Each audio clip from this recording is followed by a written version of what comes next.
in the middle of that oppression, we meet Gideon. Picture a young man in the region of Manasseh, not on a battlefield, not in a palace, but down in a winepress, beating out wheat in a hidden pit so the Midianites would not see him. His clothes are dusty, his heart is tired, and his spirit is small. He is not dreaming of being a hero. He is simply trying to survive. Then, quietly, without thunder or earthquake, the angel of the Lord comes and sits under an oak tree near Gideon's house, watching him in that sunken winepress. Listen to the scene as if you can hear the wind whispering through the leaves. Gideon looks up, startled, as a voice calls to him, not with sarcasm, but with divine authority. "The Lord is with you, mighty warrior." For a moment, the words hang in the air. Gideon probably looks around, wondering if someone else is there. Mighty warrior. Him? The man hiding in a hole. His heart is full of questions and pain, and he does not hide it. He answers with the honesty of a wounded soul, "If the Lord is with us, why has all this happened to us? Where are all his wonders that our ancestors told us about? It feels like the Lord has abandoned us and given us into the hand of Midian." Gideon is not a polished preacher.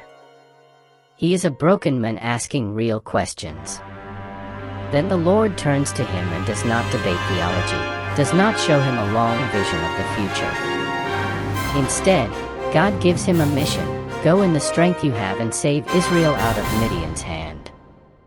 Am I not sending you? Notice the kindness and power in that sentence. God does not say, "Go in the strength you wish you had." He says, "Go in the strength you have." Gideon, however, still sees himself through the lens of weakness. He is afraid of his family and the townspeople, so he chooses to do it at night. With 10 servants, under the cover of darkness, he sneaks out, pulls down the idol, chops the pole, builds the altar, and offers the sacrifice to the true God. Morning comes like an explosion of outrage. The villagers wake up, see the altar to Baal destroyed and the Asherah pole cut down, and they are furious. Someone whispers, "Gideon did this." Very soon, angry footsteps march to Joshua's house. The crowd demands that Gideon be handed over to be killed for this insult to Baal. At that moment, something surprising happens. Gideon's father, Josh, the man who had hosted the altar to Baal, finds his courage. He stands up against the mob and says, "If Baal really is a god, let him defend himself when someone breaks down his altar." Suddenly the argument collapses. They give Gideon a new name, Jerubbaal, meaning, "Let Baal contend with him." Without lifting a sword, Gideon has already won his first battle, the battle to put God in the center again. Then the real storm begins to gather. The Midianites, Amalekites, and other eastern peoples cross the Jordan and camp in the valley of Jezreel, their tents spread like a dark blanket across the land. It is a terrifying sight. Yet, at that moment, something greater than fear falls on Gideon. The Spirit of the Lord comes upon him. He blows a trumpet. The sound echoes through the hills, calling his tribe, the Abiezrites, to follow him. Messengers run through Manasseh, Asher, Zebulun, and Naphtali. Men grab their weapons and hurry to join this unlikely leader. For the first time, Gideon stands, not as a man hiding grain, but as a captain of Israel's army. Still, inside his heart, questions remain. Gideon is about to lead thousands into battle against an enemy that has oppressed them for years. He wants to be absolutely sure this is truly God's plan. So, one night, he lays out a fleece of wool on the threshing floor and speaks to God with trembling honesty. "If you will save Israel by my hand as you have promised, make the fleece wet with dew and let all the ground be dry." In the morning, he wrings a bowl full of water out of the fleece while the ground is dry. Then, still struggling with doubt, he asks again, "Lord, do not be angry with me, let me make one more request." This time, let the fleece be dry and the ground be covered with dew. God, patient with his nervous servant, does exactly that. The next morning, the ground is soaked, but the fleece is completely dry.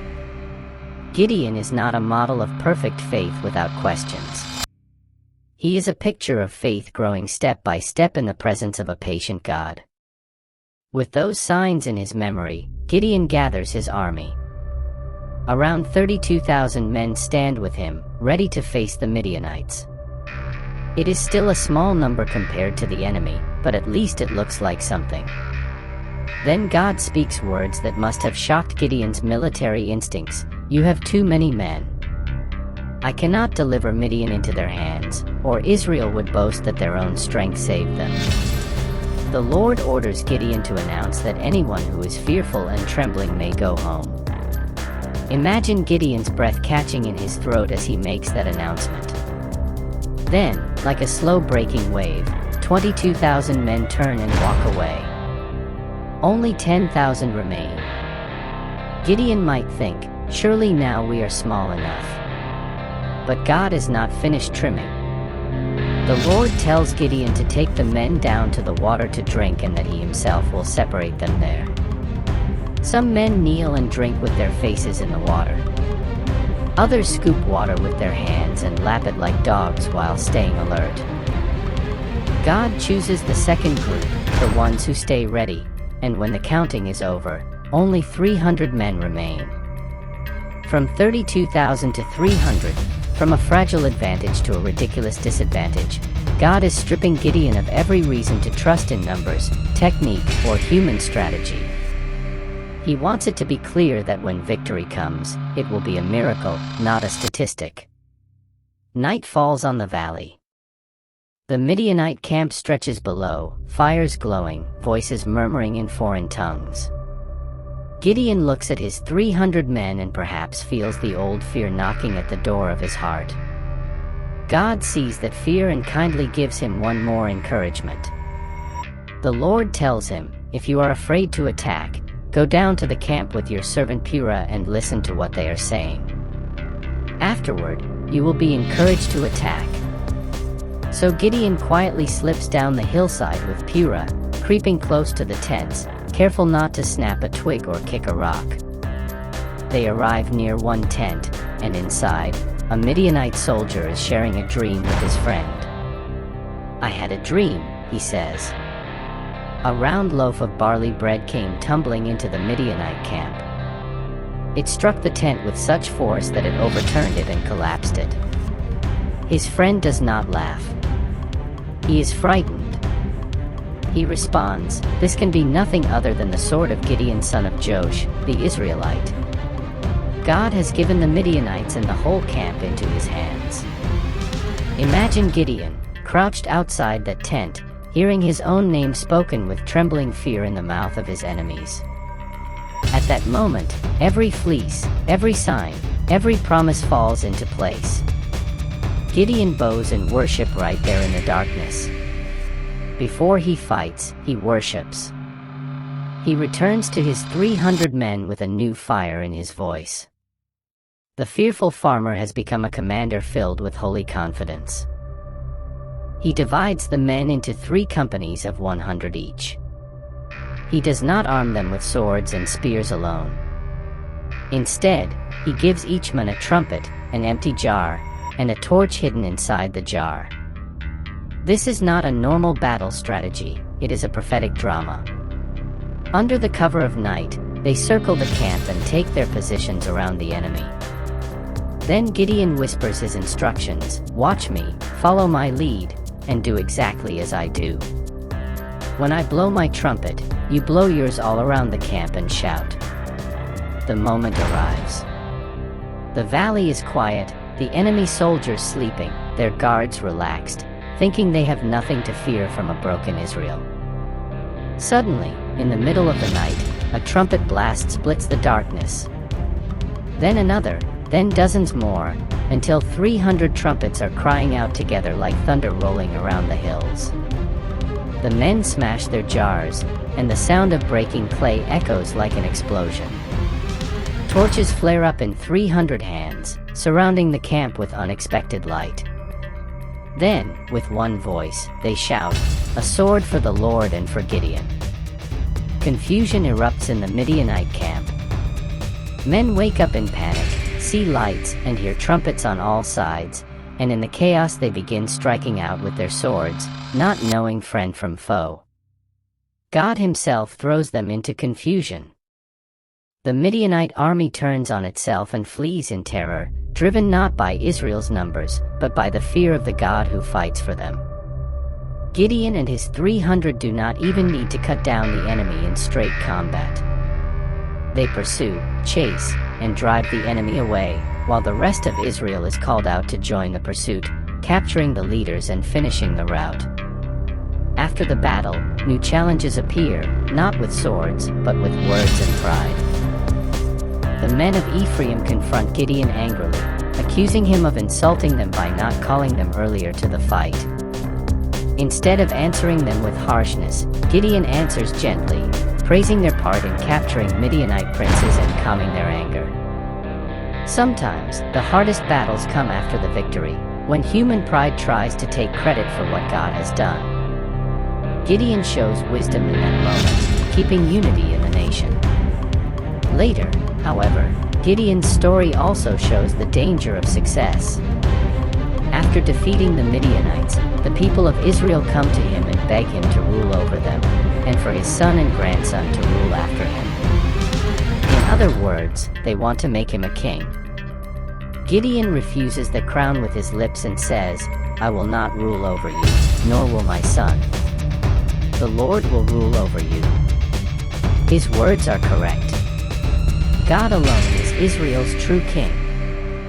Yet, Gideon makes a decision that becomes a trap. He asks for gold earrings from the plunder and uses them to create an ephod, a kind of priestly garment or image, which he sets up in his town. Israel begins to treat that ephod as something special, something almost sacred, and soon it becomes an object of false worship, a spiritual snare for Gideon and his family. The man who tore down an idol at the beginning of his story accidentally builds a new kind of idol at the end. This is the drama of Gideon's life. He starts as a fearful farmer, becomes a bold warrior, frees his people, then stumbles in the quiet years after victory. His courage is real, his faith is real, his doubts are real, and his mistakes are real.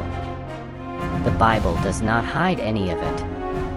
It shows us a man that God uses despite his fears, a man whose strength was never in his numbers or his background, but in the presence of the Lord who stood beside him. Gideon's 300 were not special because they were the strongest. They were special because God chose them to show that he can save by many or by few. So, when you listen to the story of Gideon, do not only hear about a distant hero in an ancient battlefield. Hear the footsteps of a God who comes to ordinary people hiding in winepresses of fear, people who feel too small, too weak, too broken, and calls them mighty warrior because he sees what they can become when they walk with him. Hear the voice that says, "Go in the strength you have, I am sending you." See the jars breaking, the torches blazing, the enemy fleeing, and remember that sometimes God will cut your army down from 32,000 to 300 just to teach you that he is enough.